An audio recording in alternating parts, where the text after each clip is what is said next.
네, 여러분 안녕하세요. 수능 완성의 노연서입니다. 자, 우리가 지난 시간부터 심화 강의를 시작을 했죠. 지난 시간 운문문학 첫 번째 시간으로 완전 기본으로 돌아가서 우리가 정말 맨 땅에 헤딩하듯이 작품을 봤을 때 어떻게 읽을 수 있을 것인가, 이런 얘기들을 선생님이 쭉 여러분에게 했습니다.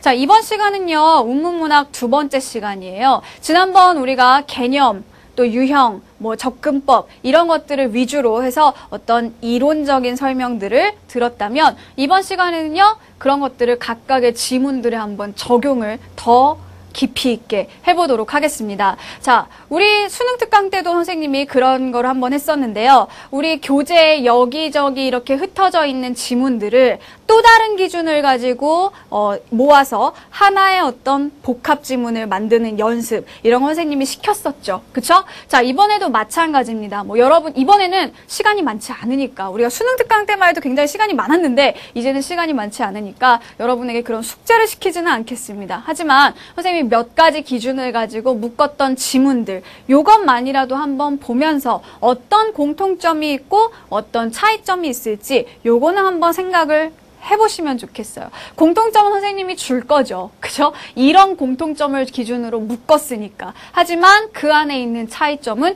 여러분의 몫입니다. 아시겠죠?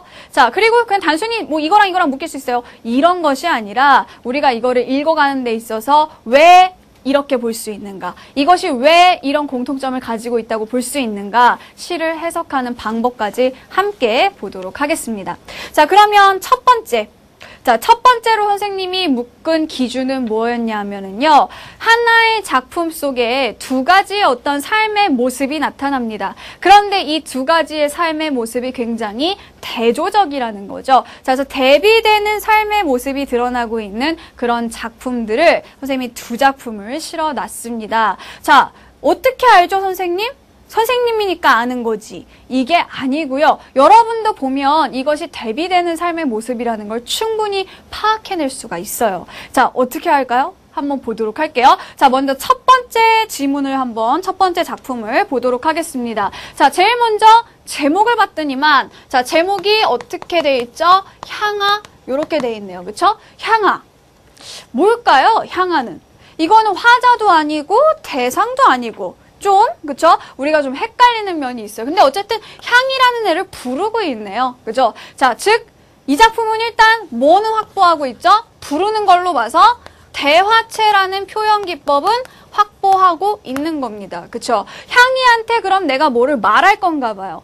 그러면 내가 말하고자 하는 것이 무엇인가? 이것들을 중심으로 해서 우리가 파악을 해주면 되겠죠. 아직 화자가 중요한지 대상이 중요한지는 모르겠습니다.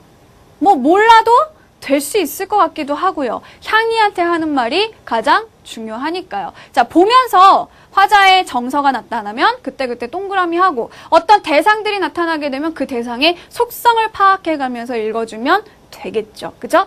자, 그러면 지문을 한번 보도록 할게요. 자, 대비되는 삶의 모습이 나타난다는 힌트를 선생님이 맨 처음에 줬으니까 아마 여러분들 이렇게 생각하면 되겠죠. 대비되는 모습이라는 게 이거는 이런 점에서, 이건 이런 점에서 기준이 여러 가지가 있는 게 아니라, 선생님 지난번에도 얘기했어요. 시어의 의미, 시어에 대한 화자의 태도, 크게 긍정적인 것과 부정적인 걸로만 나누면 된다 그랬죠? 삶의 모습도 마찬가지입니다. 여러 가지 기준을 적용하지 말고요. 긍정적인 삶의 모습과 부정적인 삶의 모습 정도로만 이해를 하고 가셔도 충분히 다 이해할 수 있어요. 알겠죠? 자, 그러면 보도록 합시다. 향아. 시작하죠. 그쵸? 대화체입니다. 자, 너의 고운 얼굴 조석으로 우물가에 비추이던 오래지 않은 옛날로 가자. 가자. 자, 향이한테 가자라고 얘기를 하고 있어요. 청유형으로 얘기를 했죠. 자, 그러면 가자라는 건 우리 거기 가자. 어디로 가자? 자, 어디로 가자. 라고 했을 때, 그럼 어디로에 해당하는 이 부분은 뭐가 되겠어요? 이 사람이 가고 싶어 하는 곳, 즉 지향점이 되겠죠. 자, 이곳은 지향점이라는 얘기는 무슨 얘기냐면 이 사람이 추구하는 삶의 모습이다 라는 겁니다. 그러면 결국 이것이 어떤 이 화자가 긍정적으로 인식하는 삶의 모습이라는 얘기죠. 자, 그러면 가자, 어디로 가자 하는 것 하는 부분들, 그 어디로 앞에 있는 것들을 잘 봐줘야 돼요. 자, 무엇들이 있느냐? 자, 지금 가자라고 하고 있는 부분들을 한번 정리를 해볼게요. 자, 뭐라고요? 오래지 않은 옛날로 가자라고 했어요. 지금 이 화자가 추구하는 삶의 모습은 옛날의 삶의 모습인 겁니다. 자, 그러면 그 밑에 나와 있는 연의 내용은 뭐겠어요? 바로 그 옛날의 우리의 삶의 모습을 구체적으로 표현한 거죠. 구체적인 이미지들로 나열을 해주고 있습니다. 자, 그래서 수스럭거리는 수수밭 사이 걸찍스런 웃음들이 들려 나오고, 이거는 뭐예요? 어떤 식으로 구체화하고 있죠? 청각적 이미지로 구체화하고 있죠. 그쵸? 소리가 들리는 거니까. 그 다음에 호미와 바구니를 든 환한 얼굴, 그림처럼 나타난다. 자, 그림처럼 사람들의 환한 얼굴이 나타난다 라는 것은 뭐예요? 보이는 거니까 시각적인 이미지입니다. 자, 그래서 청각적인 이미지와 시각적인 이미지들을 통해서 옛날의 모습을 구체적인 이미지로 제시를 해주고 있고요. 그리고 이건 역시 뭐예요? 이 사람이 가고자 하는, 이 사람이 추구하는 삶의 모습이라고 볼 수가 있겠죠. 그죠? 자, 그 다음 내용을 보면요. 구슬처럼 흘러가는 냇물가, 맨발을 담그고 늘어앉아 빨래들을 두드리던 전설 같은 풍속으로 돌아가자.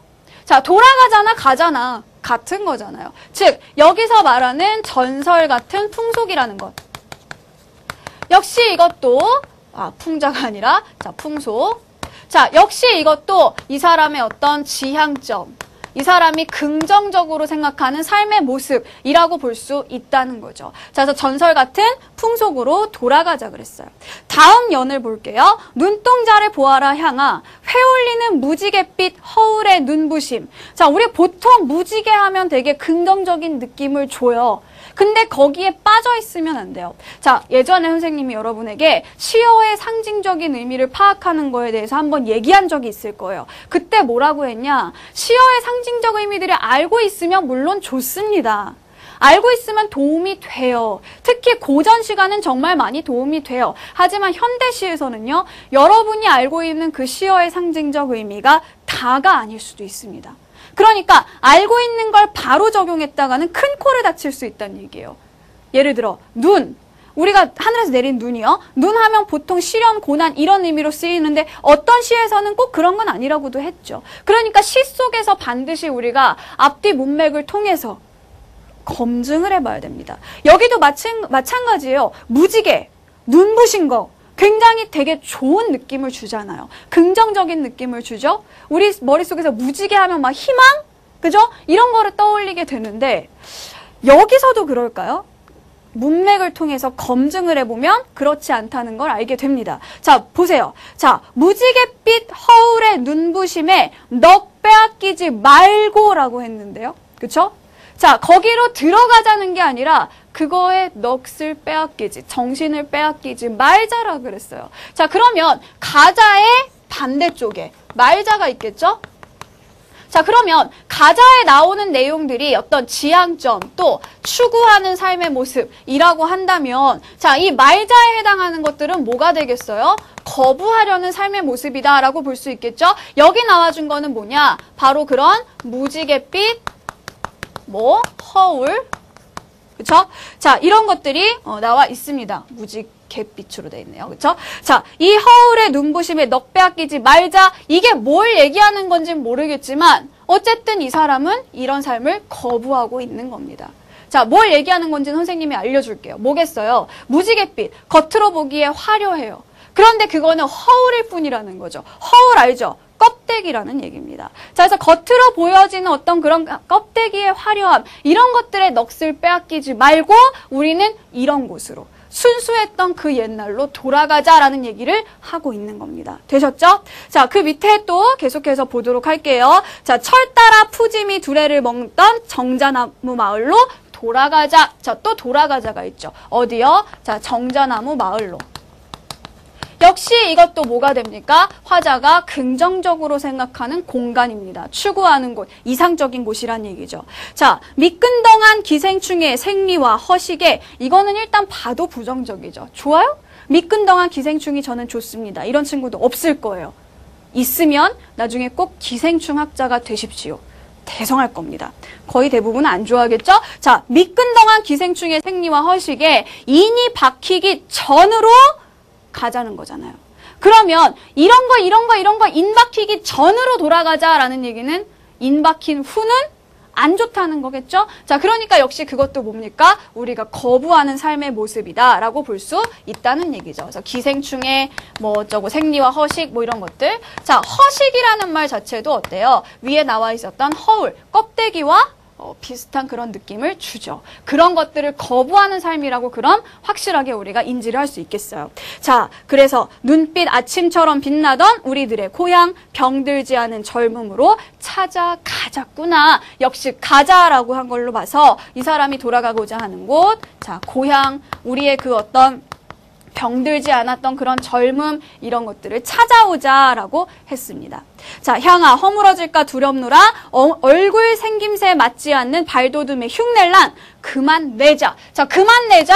내지 말자는 얘기죠. 그죠? 자, 그러니까 여기서도 뭐가 있어요? 맞지 않는, 즉 어울리지 않는 발돋움, 뭐 어울리지 않는 흉내. 자, 이런 흉내라는 게 다 결국 뭐겠어요? 허울이고 허식이겠죠. 이런 것들을 지금 계속해서 말자, 그만두자 이런 식으로 거부하고 있는 삶의 모습으로 제시해 주는 겁니다. 들국화처럼 소박한 목숨을 가꾸기 위하여 맹발을 벗고 콩밭임하던 차라리 그 미개지에로 가자. 자, 그러면은 미개지도 가자는 곳이니까 자, 이쪽 지향점 쪽에 오겠고요. 이 미개지를 꾸며주는 말. 그렇죠? 소박한 목숨을 가꾸기 위해 맨발을 벗고 콩밭임하던 그 모습. 어때요? 이 사람이 긍정적으로 여기는 삶의 모습을 구체화한 겁니다. 자, 달이 뜨는 명절밤 비단 치마를 나부끼며 떼지어 춤추던 전설 같은 풍속으로 돌아가자. 자, 전설 같은 풍속 여기 있었죠. 그쵸? 자, 냇물 굽이치는 싱싱한 마음밭으로 돌아가자. 자, 그래서 여기 보면은요, 서로 대비되는 삶의 모습이 나타납니다. 이제 이렇게 정리를 해놓고 보는 거죠. 뭘까? 이 사람이 추구했던 건 과연 무엇이며 이 사람이 거부했던 건 무엇일까?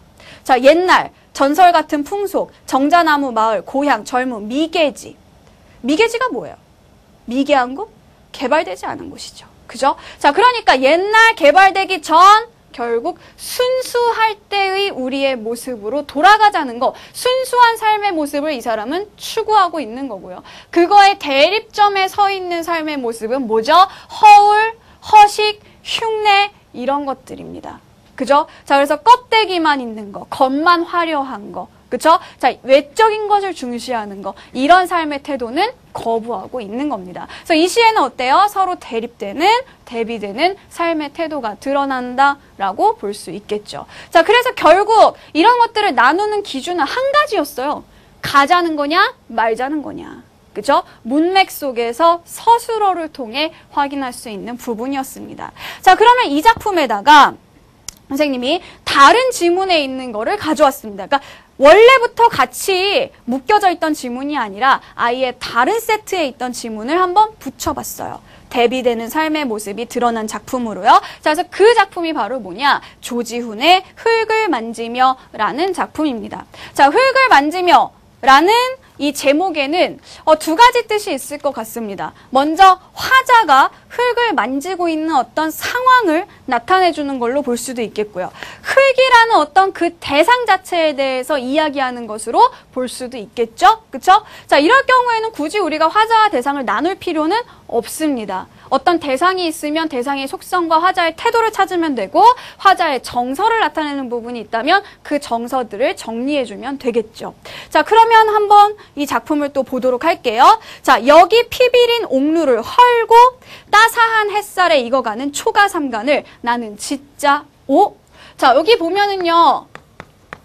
헐고 짓자라는 서로 대립되는 의미의 동사들이 나옵니다. 허는 거는 무너뜨리는 거예요. 없애버리는 거죠. 짓는 거 뭡니까? 내가 거기다 만들어 놓는 겁니다. 왜 없애야 될까요? 부정적이니까. 그죠? 즉, 이 사람이 헐고자 하는 것은 뭐냐? 바로 이 사람이 거부하는 삶의 태도가 될 겁니다. 자, 그 다음에 짓는다라는 거는 뭐죠? 좋으니까 짓겠죠. 자, 긍정적인 어떤 모습이고 결국 이 사람이 추구하는 어떤 삶의 모습이다라고 볼 수 있겠죠. 그러면 뭘 헐고 뭘 짓자 그랬어요? 자, 거기 보면 옥루를 헐자 그랬어요. 자, 이 옥루는 어떤 옥루냐? 수식어를 보니까 뭐라고 돼 있죠? 피비린이라고 그랬어요. 자, 피비린 옥루. 뭔가 얘는 사실 피비린이라는 말이 없었어도, 그쵸? 없었어도 얘를 헐작을 했으니까 부정적인 의미의 시어라는 걸 알 수 있었을 거예요. 근데 거기에다가 피비린까지, 수식어까지 붙으면서 수식어와 서술어가 모두 얘를 부정적으로 만들어주고 있죠. 그쵸? 피비린 거 좋아하는 사람 없단 말이에요. 그죠? 자, 그 다음에 그럼 뭘 짓자고 하나요? 초가삼간을.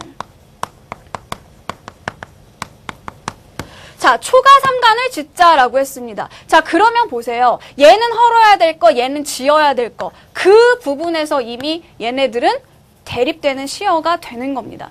만약에 여기에 또띠라는 말이 나오고 여기 띠또라는 말이 나왔어도 마찬가지라는 거죠. 우리는 또띠를 헐고 띠또를 짓자라고 했다 하더라도 우리 얘가 뭔지, 또띠가 뭐예요? 띠또가 뭐예요? 모르지만 어쨌든 얘는 헐작을 했으니까 나쁜 거, 얘는 짓작을 했으니까 좋은 거, 이렇게 볼 수 있다는 얘기예요. 아시겠죠? 자, 그런데 다행히 또띠, 띠또는 아니고 그쵸?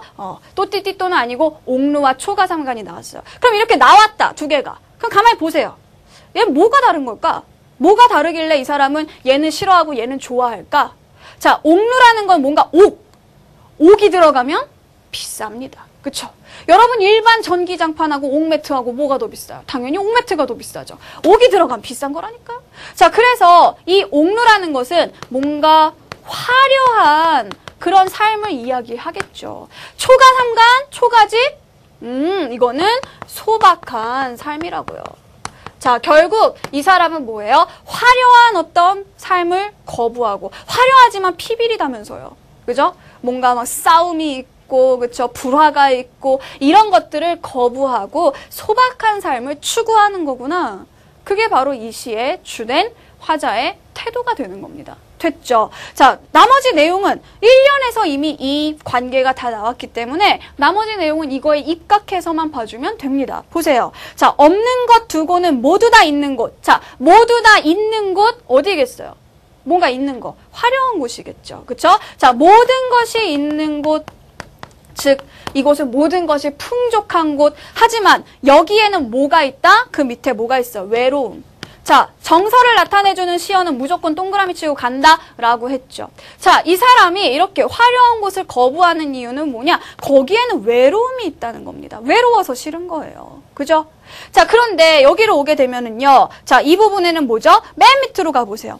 있는 것밖에는 아무것도 없는 곳이라고 돼 있어요. 여기를 약간 표절했죠. 자기가 스스로. 그죠? 자, 2년을 표절해서 7년을 만들었는데, 자, 이 7년을 보면 장난이에요. 표절 아니에요. 자, 여기를 보면 뭐라고 돼 있냐면, 자, 있는 것밖에는 아무것도 없는 곳. 자, 아무것도 없는 곳이지만 이곳에는 오히려 뭐가 있다? 사랑이 있다. 사랑도 하나의 정서, 태도가 될 수가 있겠죠. 그쵸? 자, 그러면 이 사람이 추구하는 삶의 모습. 아, 거부하는 이죠. 그쵸? 큰일 날 뻔했다. 이 사람이 거부하는 삶의 모습. 그리고 이 사람이 추구하는 삶의 모습이 딱 요렇게 시각적으로 눈에 들어오게 된다는 겁니다. 꼭 여러분이 표로 정리를 안 해도 돼요. 우리 친구들이 많이 오해를 하더라고요. 선생님이 이렇게 강의를 하면서 여러분 보기 좋으라고 이렇게 정리를 하잖아요. 자기도 다 해야 되는 줄 알고. 시간이 없다고. 안 해도 됩니다. 여러분 누구 가르칠 거 아니잖아요. 그 수능 시험장에서. 그죠? 혼자 해야지. 가르쳐주면 큰일 납니다. 친구한테. 자, 여러분은 어떻게 하면 되냐? 이걸 지문 속에서 동그라미, 뭐 세모 이런 식으로 선생님이 가르쳐준 방법으로 지문에 표시만 하시면 돼요. 아시겠죠? 예쁘게 그리고 이럴 필요 없습니다. 자, 어쨌든 여기에서는 거부하는 삶의 모습과 추구하는 삶의 모습으로 두 개의 대비되는 삶의 모습이 드러나고 있다라는 겁니다. 자, 그러면 한 가지 시어에만 좀 더 집중을 더 해볼까요? 한 가지는 아니고 두 가지구나. 자, 여기 대상 중에 뭐가 있냐면은요. 화살과 홈이라는 시어가 있습니다. 자, 볼까요? 화살이라는 시어는 화살, 무기죠. 화살 쏘면 피나죠. 피비린. 이쪽에 해당하는 거예요. 호미는 뭐죠? 호미는 그쵸? 흙에서 막 이렇게 우리 농사 지을 때 쓰는 그런 농기구란 말이에요. 농기계까지는 아니구나. 농기구란 말이에요. 자, 이 홈이라는 거는 뭐예요? 초가삼간에서의 삶과 관련이 있겠죠. 자, 그러니까 옥루에서의 삶과 대응되는 시어, 즉 짝이 되는 시어는 바로 화살이고요.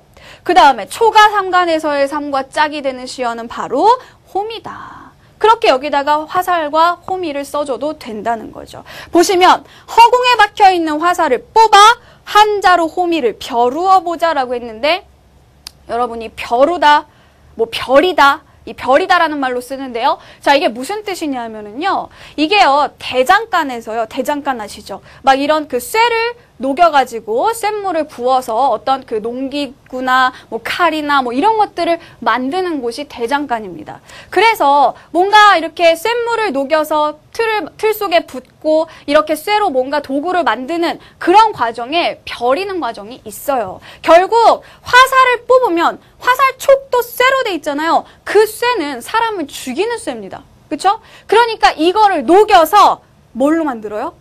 호미를 만들자는 얘기예요. 같은 쇠인데 어떻게 사용하느냐에 따라 달라질 수가 있겠죠. 호미가 되면 어때요? 이거는 인간에게 이로운 역할을 하는 겁니다. 사람을 죽이는 기구가 아니고요. 아시겠죠? 자, 그래서 여기에 거부하는 삶의 모습, 추구하는 삶의 모습과 관련해서 화살과 호미도 들어갈 수 있다. 이렇게 이해를 하시면 자, 14번 문제를 풀 수가 있겠죠. 그쵸?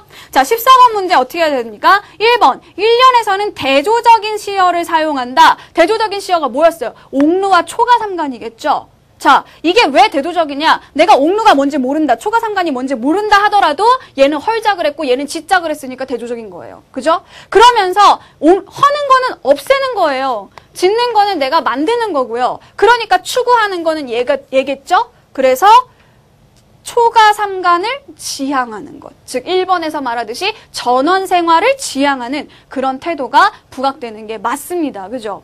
자, 그 다음에 2번이요. 자, 이건 뭐죠? 피비린 옥루와 대응되는 화살.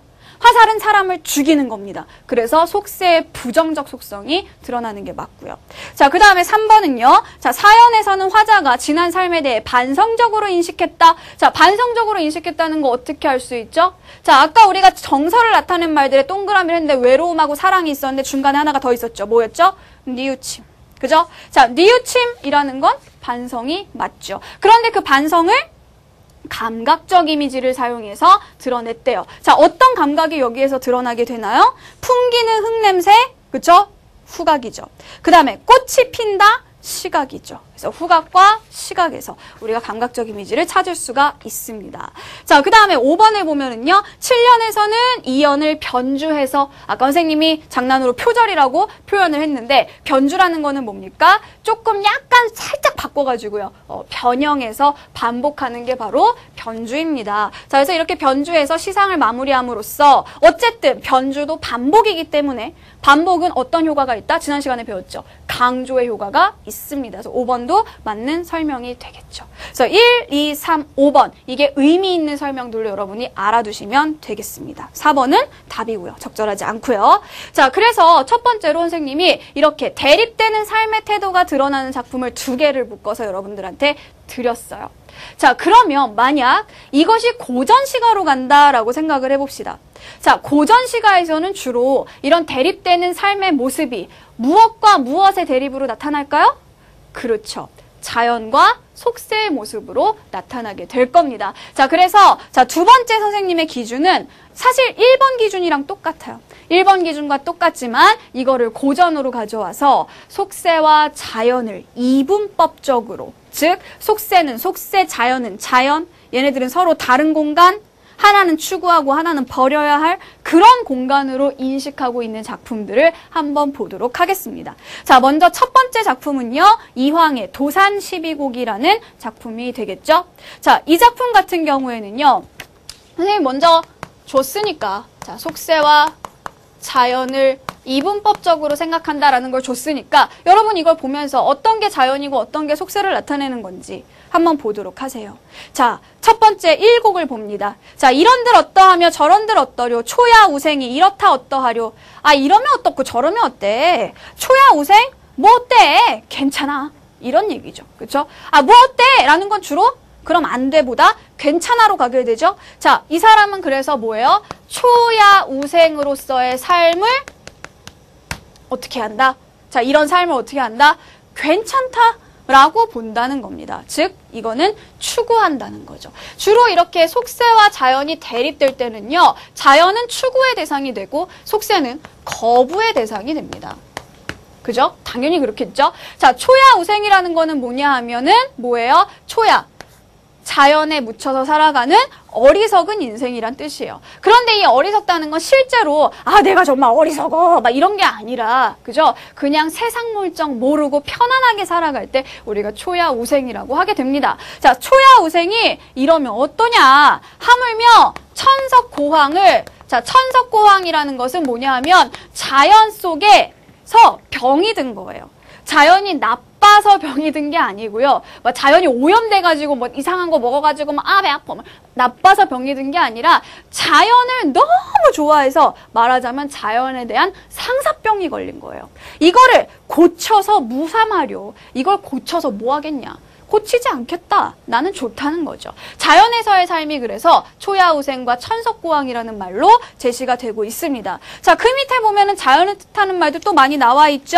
자, 연하에 집을 삼고 뭐 풍월로 벗을 삼아. 자, 얘네들이 집이 되고 친구가 된다. 라는 거 다 뭡니까? 아까 우리가 헐고 짓다에서 나왔던 것처럼 이거는 추구하는 삶의 모습을 나타내 줄 수 있겠죠. 자, 그리고 태평성대의 병으로 늙어가네. 이 중에 바라는 일은 허물이나 없고자 한다. 그냥 나 스스로 허물 없이 자연 속에서 늙어가고 싶다라는 얘기예요. 그런데 마지막 5곡을 봅니다. 자, 5곡에 보면은요, 이렇게 자연 속에서 살아가고 있는 그런 모습들이 나오는데, 마지막 종장에, 보세요. 나 이렇게 살아가고 있어. 여기 참 좋아, 참 좋아. 이렇게 살 거야, 앞으로. 이렇게 얘기를 하다가 마지막에 가서, 어떻다는 어찌하여 라는 얘기예요. 어찌하여 교교 백구는 자, 여기에서 백구는 우리 교재에 설명 나와 있었죠. 일반적으로 우리가 백구라고 하면 갈매기란 말이에요. 근데 갈매기는 원래 바다에 있는데 우리 고전시가 보면 산에도 막 있죠. 그러니까 그냥 흰새를 다 그렇게 갈매기라고 칭한 거예요. 다 백구라고 칭한 거예요. 근데 여기에서 백구는 새가 아니죠. 망아지입니다. 자, 보통 이렇게 새가 나오면 막 무라일체, 막 우리 친구 막 이런 식으로 나오는데 여기에서 나온 망아지는 그게 아니죠. 자, 여기 망아지를 보면 어떻게 돼 있죠? 어찌하여 저 흰 망아지는 멀리 마음하는 곳, 멀리 마음을 두느냐, 먼 곳에 마음을 두느냐. 지금 이 사람 어디 있어요? 여기 있죠. 여기 있으니까 자연은 가깝고 속세는 멀겠죠. 즉 여기에서 이 망아지는요, 백구는요, 속세의 마음을 두고 있는 사람을 비유한 겁니다. 자, 그래서 자, 뭡니까? 결국 너 왜 이렇게 먼 데다 마음을 두니? 라는 얘기는 그런 곳에 마음 두지 마라 라는 뜻으로 볼 수 있다는 얘기죠. 결국 얘를 지금 뭔가 좀 약간 핀잔하고 있단 말이에요. 약간 비판하고 있단 말이에요. 그렇다는 얘기는 속세의 마음을 두고 세속적인 욕망을 버리지 못한 그런 사람들에 대해서 약간 이 사람은 비판적 시각을 가진다, 뭐 부정적 시각을 가진다, 그죠? 뭐 거부하고 있다, 이런 식으로 우리가 봐줄 수가 있겠습니다. 자, 그래서 왜? 그럼 안 되나? 안 될 건 아니죠. 하지만 이 사람은 안 된다고 하는 거예요. 그 얘기는 이 시에서는 속세와 자연을 이분법적인 시각으로 바라보고 있는 겁니다. 아시겠죠? 자, 그러면 두 번째 시를 또 한번 보도록 할게요. 자, 두 번째 시는요, 김극기의 유감이라는 시입니다.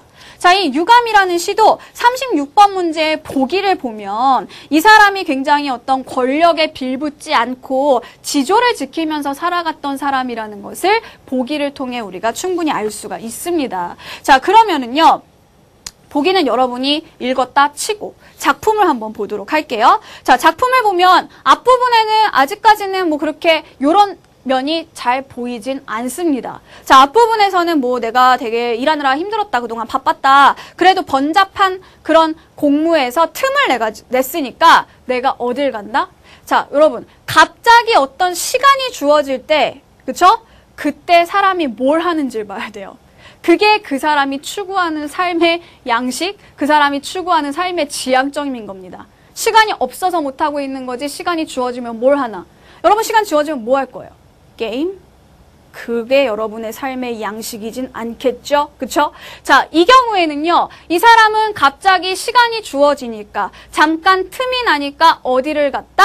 그게 바로 추구하는 삶의 모습이다 라고 했을 때 맑은 경관을 찾아갔다라고 되어 있습니다. 그쵸? 몇째 줄? 위에서 6번째, 육행에 나와 있죠. 자, 맑은 경관을 이 사람은 시간이 나니까 찾아갔어요. 그 얘기는 뭐다? 시간이 없어서 그렇지 시간만 있으면 이 사람은 이런 것들을 추구한다라는 얘기죠. 맑은 경관, 자연이에요. 그런데 그냥 자연도 아니고 이거를 막다라고 표현한 이유가 무엇일까? 이 사람이 추구하는 삶의 태도가 되겠죠. 보기에서 이 사람 굉장히 청렴결백한 삶을 산 것처럼 묘사가 되어 있습니다. 그죠?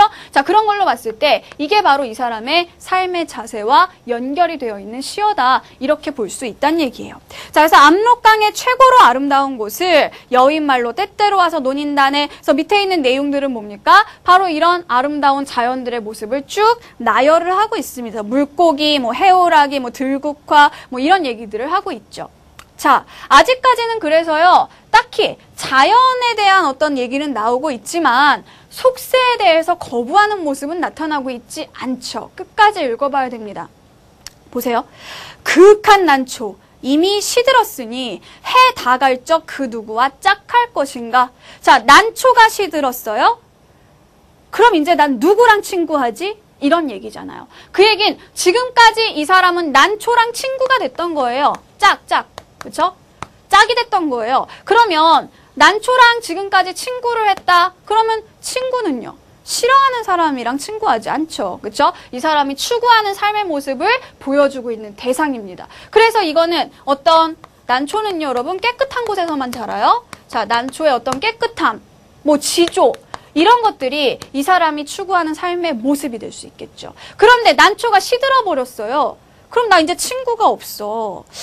다른 사람이라도 찾아서 놀아야 되나? 아무랑이나 놀아야 되나? 근데 뒷부분에 보면 뭐라고 나와 있냐? 난초가 시들었다고 해서 어찌 뭐 다른 사람이랑 친구를 할 수도 있겠지. 다른 자연물과 친구를 할 수도 있겠지만 여기에서 그렇다 하더라도 갈대와 친구가 될 수는 없다. 라고 돼 있죠.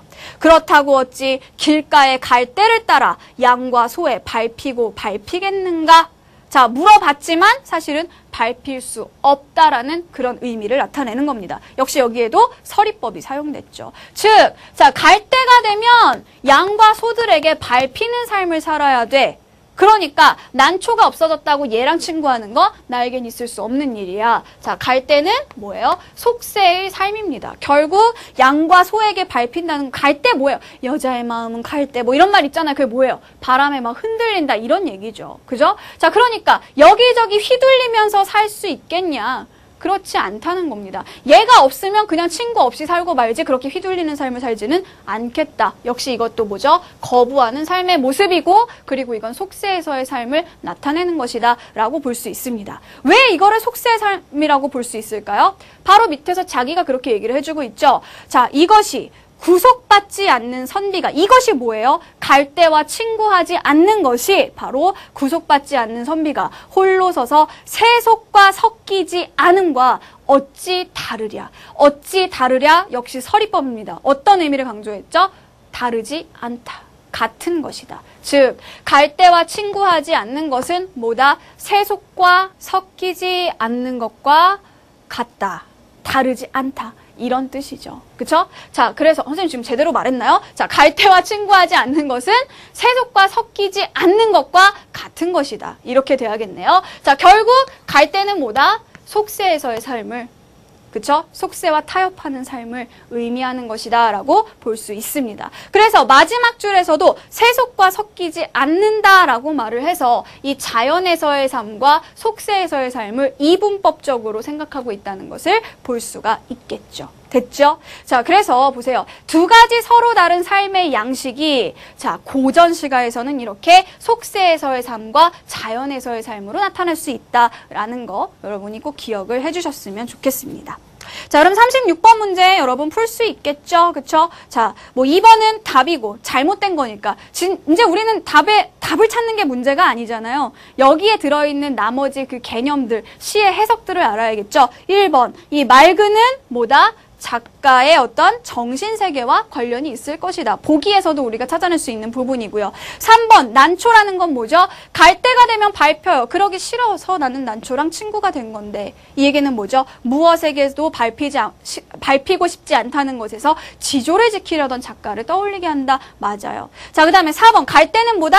이리저리 짓밟히거나 세상사에 휘둘리는 사람들, 즉 속세에서의 삶을 사는 사람으로 볼 수 있습니다. 자, 5번은 뭐예요? 세속은 살림과 이 살림이 바로 뭐죠? 이 자연이 되겠죠. 대비되는 공간으로 작가는 섞이지 않고 살아가겠다라고 했으니까 거부하는 겁니다. 부정적으로 생각하는 공간이겠군. 맞는 설명이 되겠다는 얘기죠. 되셨죠?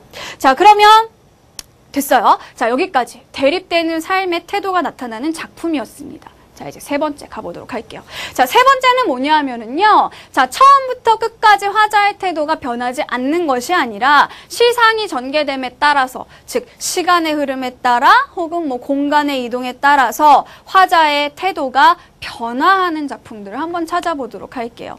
자, 태도 변화가 드러난다라는 것은 어떻게 알 수 있느냐? 선생님 지난 시간에도 알려줬는데 일단 여러분이 화자의 어떤 정서를 나타내주는 말들의 동그라미를 치거나 아니면은 시의 중간쯤에, 그쵸? 중간쯤에 그러나 또는 뭐 하지만 자, 이런 단어들이 있는지를 찾아주면, 자, 그러나라는 건 뭐죠? 하지만 마찬가지인데 역접이죠. 역접이라는 거는 뭐냐? 바로 이 A 그러나 B가 있다면 A와 반대되는 내용이 앞으로 나오겠다라는 얘기입니다. 그러니까 지금까지는 내가 막 포기하고 좌절하고 이러고 있었는데 하지만 난 이제 그러지 않을 거야.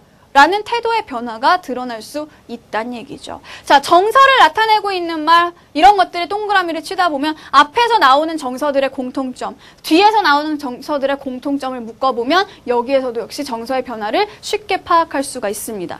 시 다 안 읽고도요. 자, 어떻게 할까요? 자, 먼저 첫 번째 작품을 한번 보도록 하세요. 자, 첫 번째 작품을 보시면은요. 자, 이 작품, 이건 선생님이 D-100 특강에서도 다뤘던 작품인데 왜 또 하냐고요? 중요하니까요. 작품 자체가 중요하다기보다 이거를 공부하는 과정에서 여러분이 얻는 것이 굉장히 많아진다는 얘기입니다. 자, 초토의 시라는 작품을 한번 보세요. 자, 여기에서 일단 정서를 나타내고 있는 시어들만 한번 찾아서 동그라미를 해봅니다. 뭐죠? 자, 2연에 나와 있는 울상이라는 말 있죠? 아, 선생님, 울상은 이 사람의 정서가 아니잖아요. 그냥 그림자인데요. 그 그림자가 누구 건데요? 자, 그림자가 누구 겁니까? 자, 그림자가 나의 뒤를 따른다는데요. 나를 따라오는 그림자는 당연히 내 그림자죠. 딴 그림자가 따라오면 무섭겠죠. 그런데 그림자가 울고 있는지 웃고 있는지 어떻게 알아? 우리가 보고. 그쵸? 그림자에는 표정이 없는데. 결국 자, 그림자라는 것은요. 시에서 쓰이게 될 때는 자, 화자의 분신으로 쓰입니다. 결국 그림자가 울상을 짓고 있다라는 얘기는 화자가 울상을 짓고 있다는 얘기예요. 그러니까 얘는 동그라미 해놓고 이게 화자의 정서를 표현한 말이다 라고 해도 괜찮다는 거죠. 자, 그 다음 보시면은요. 자, 쭉 내려오면 또 어떤 정서를 표현한 말이 나와 있죠? 자, 미소. 물론 이거는 그래요. 이거는 화자의 정서 아닌 거 맞습니다. 누구의 거? 소녀의 미소죠. 자, 소녀의 미소를 보고 나서 그 다음이 중요한 거예요.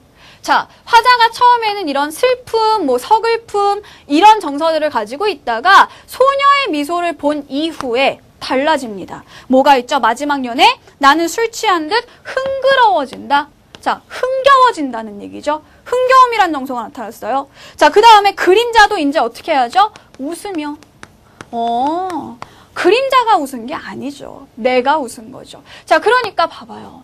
정서를 나타내는 말들에 이렇게 동그라미를 쳐주고서는 이렇게 뭐가 달라졌나 가만히 보니까 어때요? 처음에는 슬픔, 절망 이런 정서들을 가지고 있다가 이것이 웃음으로 바뀌었구나라는 것을 알 수 있겠죠. 계기가 되는 건 아마 소녀의 미소를 본 다음이 아닐까라고 보는 겁니다. 자, 그러면 여기에서는 뭔가 부정적인 현실에 대한 슬픔을 드러내고 그 다음에는 뭐예요? 그 슬픔이 희망으로 바뀌었다라고 봐줘도 되겠죠. 자, 그러면 문제 한번 봅니다. 가해 화자에 대한 설명으로 적절한 거 뭐가 되겠어요? 3번이죠. 부정적 현실 속에서도 슬픔에만 빠져 있는 것이 아니라 희망적 태도를 보여주고 있다. 이게 바로 정답이 되겠습니다. 되셨죠? 자, 이런 식으로 우리가 이런 어떤 그 화자의 정서나 태도를 나타내주는 부분들, 이런 것들에 주목하게 되면 변화도 읽어낼 수 있다는 겁니다. 자, 그럼 두 번째 작품을 볼게요. 자, 두 번째 작품은 서정주의 추천사라는 작품입니다. 너무나 유명한 작품이지만, 자, 이런 방법으로 한번 새롭게 보도록 하겠습니다. 자, 향단아 그네줄을 밀어라 먼 바다로. 자, 그네줄을 밀어라 라고 명령을 했죠. 근데 어디로 밀어라? 먼 바다로 밀라고 했어요. 자, 어디로? 즉 이건 뭡니까? 지향점이죠. 그죠? 자, 우리가 어디로 가자라고 했을 때 그 어디가 바로 추구하는 삶의 모습이듯이 여기도 마찬가지입니다. 자, 그러니까 이 앞에 있는 말이 뭐예요? 먼 바다죠. 자, 이 먼 바다가 바로 춘향이가 생각하는 지향점, 이상세계, 추구하는 곳이라고 볼 수 있겠죠. 그쵸? 자, 그래서 먼 바다로 나를 밀어라 라고 했어요. 자, 그 밑에 보면은요, 자, 이 다소곳이 흔들리는 수양버들나무와 백엔로에 놓이 듯한 풀꽃 더미로부터. 자, 어디로라는 것은 거기로 간다는 거잖아요.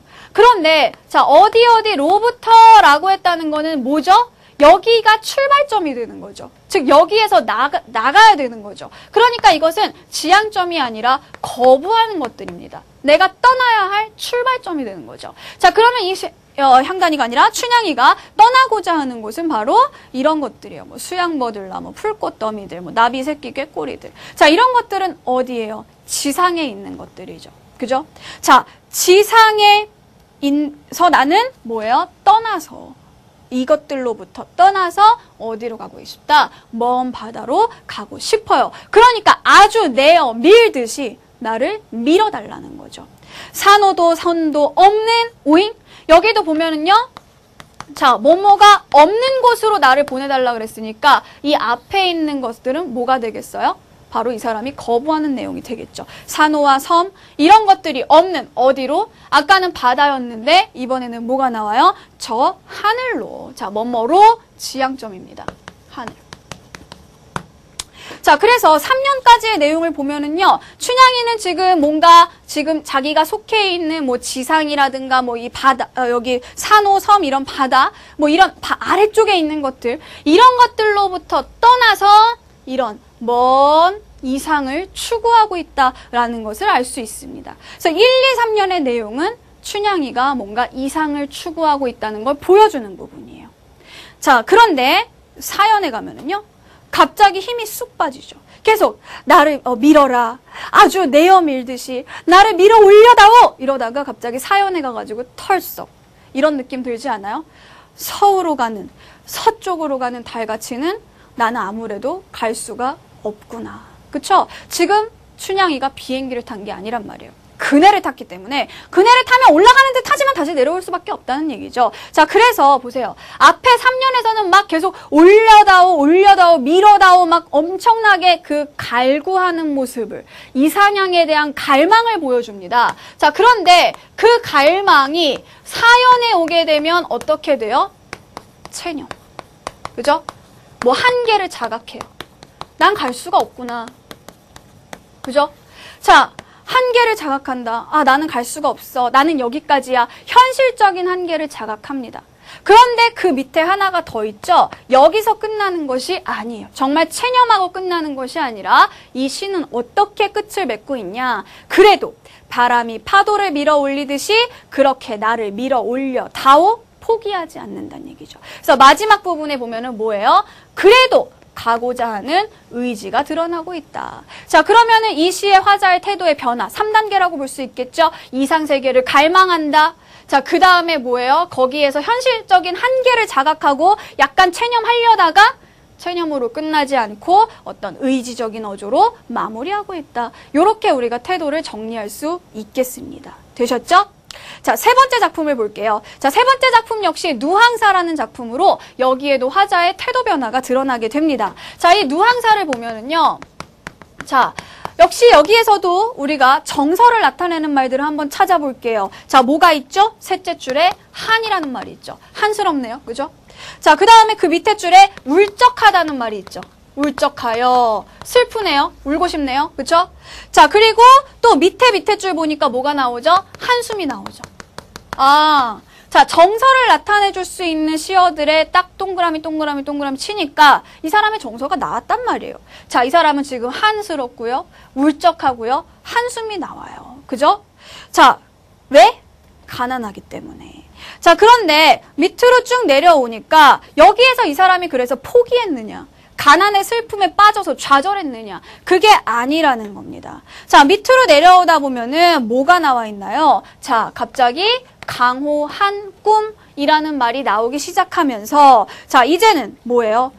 낚싯대를 빌려주세요. 명월청풍 친구 삼을 거예요. 여기서 절로 늙어갈 거예요. 라면서 보세요. 낚시하는 거. 청풍 명월 나오는 거, 저절로 늙어가는 거, 이런 것들은 모두 풍류와 관련이 있는 그런 시어, 식구들입니다. 자, 그러니까 이 사람이 처음에는 가난으로 인한 이런 부정적인 자세를 가지고 있었는데 나중엔 어떻게 하게 되나요? 에이, 가난 됐어. 나는 그냥 이제 이렇게 살아갈 거야. 부자라서 풍류를 즐기는 것이 아니라 뭐예요? 이런 게 안빈낙도죠.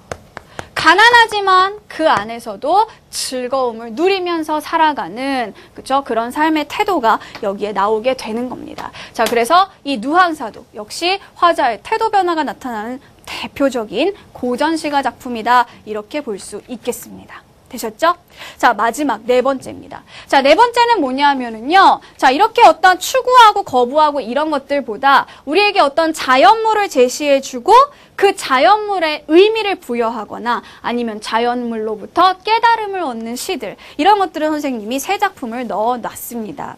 어려운 것들은 아니에요. 한번 같이 보도록 할게요. 자, 첫 번째 작품은요. 나무라는 작품이죠. 제목이 나무. 이게 대상이겠죠. 그러면 대상의 속성을 파악해주면 됩니다. 자, 속성은 수식어나 서술어로 파악을 한다라고 했어요. 자, 그러면 자, 나무는 실로 운명처럼 조용하고 슬픈 자세를 가졌다. 자, 지금 이 지문에 붙어있는 문제 자체가 뭔가요? 6번 문제 보면 가의 나무에서 연상할 수 있는 바람직한 삶의 자세라고 했잖아요. 나무로부터 바람직한 삶의 자세, 즉 교훈을, 의미를, 깨달음을 이끌어내는 겁니다. 자, 그러면 첫 번째 연에서 이끌어낼 수 있는 건 뭐겠어요? 1번에 나와 있는 거죠. 외롭지만 조용히 삶을 살아가는 겁니다. 됐죠? 자, 그 다음에 2연에 보면은요. 홀로 내려가는 언덕길. 여러분, 시골에 가로등이 없어요. 깜깜한데 그 언덕을 혼자 내려가는데 막 잘못하면 막 구렁에 빠질 수도 있고요. 그렇죠? 이상한 마을로 내려갈 수도, 산 하나 잘못 넘으면 진짜 큰일 나잖아요. 다른 마을로 갈 수도 있잖아요. 그런데 그 아랫마을에 등불이 켜져 있으면 그 불빛만 보고 똑바로 가면 되니까. 그죠? 길을 잃어버리지 않겠죠? 즉, 그런 등불이 켜이듯 그런 자세로 나무가 살아간다라는 얘기는 뭡니까? 4번 보세요. 다른 사람들의 삶의 길잡이가 될 수 있다라고 보는 겁니다. 됐죠? 자, 그 다음 밑에 또 보시면은요. 1, 2, 3, 4, 5연이죠. 자, 스스로 펴는 그 폭넓은 그늘. 자, 그늘, 나무 그늘 밑에 사람들이 모여들어서 다 어때요? 쉬다 가죠. 이거는 뭐예요? 포용력이라고 볼 수 있습니다. 3번 보면 타인을 배려하고 감싸는 포용력 있는 삶의 자세로 연결이 되겠고요. 자, 그 다음 마지막에 나무는 제자리에 선체로 흘러가는, 제자리에 선체로 어떻게 흘러가요? 흘러가는 건 이동이고 제자리는 서 있는 건 그건 제자리에 있는 건데. 그쵸? 역설법이죠. 하지만 역설이라는 건 뭐죠? 모순 속에 진리가 담겨 있는 겁니다. 어떤 진리인가요? 그 자리를 항상 지킵니다. 흘러간다는 거는 뭡니까? 그쵸? 세월의 흐름에 자기 자신을 맡긴다라는 그런 뜻입니다. 그쵸? 자, 그래서 여기 천년의 강물이다라고 했을 때 이거는 뭐예요? 세월의 흐름에 자신을 맡기지만 어쨌든 흘러가버리지 않고 그 자리에 서 있잖아요. 2번에서처럼 오랜 세월이 흘러도 늘 변함없는 삶의 자세를 나타낸 것이다. 그래서 나무를 통해서 이러한 삶의 자세들을 이끌었다라는 점에서 자연물을 통한 깨달음, 자연물에 의미를 부여하는 그런 시로 선생님이 넣어놨습니다. 자, 두 번째 시는 박남수의 새라는 시인데 이거는 뭐 새는 순수다. 그죠? 이거는 우리가 미리 알고 있어야 되는 것도 아니고요. 세 번째 연에 그 3이라고 표시되어 있는 부분에 뭐가 나와 있어요? 포수가 한 덩이 납으로, 이건 총알이에요. 이 총알로 그 순수를 겨냥한다라고 했을 때 포수가 순수를 어떻게 쏴요? 포수가 겨냥한 건 뭐죠? 새죠. 근데 그 새를 겨냥한다고 안 하고 순수를 겨냥한다고 했죠? 그러니까 새는 순수라고요. 쉽죠? 이렇게 가는 거예요. 아시겠죠? 자, 마지막 작품은 뭐냐 하면은요. 자, 신석정의 청산백운도라는 작품입니다. 자, 이 작품 같은 경우에는 산의 의미가 중요해지겠죠. 그쵸? 자, 어떤 산의 의미가 있느냐? 보세요. 자, 이 투박한 대지에 발은 붙였어도 대지란 땅입니다. 즉, 산은요. 땅에 발을 붙이고 살아요. 하지만 땅에 묶여서 살아가는 것이 아니라 머리는 항상 어디를? 하늘을 이고 살아간다라는 거. 즉 뭐예요? 높은 어떤 이상을 추구하며 살아가는 그런 산의 모습이 나타나 있습니다. 하늘을 향하고 산다고 했잖아요. 향한다라는 게 바로 지향점, 추구하는 내용이 되겠죠. 그래서 하늘은 바로 이 산이 이상을 추구한다라는 것을 보여주는 겁니다. 자, 그 다음 언제나 숭고할 수 있는 푸른 산. 자, 지금 이 산의 모습 중에 숭고함이라는 걸 역시 이끌어내고 있고요. 자, 밑으로 내려오면 자, 골짜기에는 양떼처럼 흰 구름이 몰려오고 가고 때로는 늙은 산 수려한 이마를 쓰다듬거니. 자, 누가 자기 이마를 이렇게 쓰다듬고 가요? 어린 것들이. 그런데도 뭐예요? 고산 식물들을 품에 안고 길러낸다는 너그러운 산. 무슨 얘기예요? 자, 그런데도 쓰다듬고 가도 그냥 허허 웃고 다 길러주고 너그러움, 포용력 이런 것들이 여기에서 또 드러나게 되는 거죠. 자, 그래서 산을 통해서 뭔가 이상을 추구하는, 그렇죠? 높은 곳을 바라보고 살아가는 그런 삶의 태도와 그리고 숭고한 삶의 태도, 그리고 포용력이라는 삶의 태도를 여기서 읽어내 볼 수가 있겠습니다.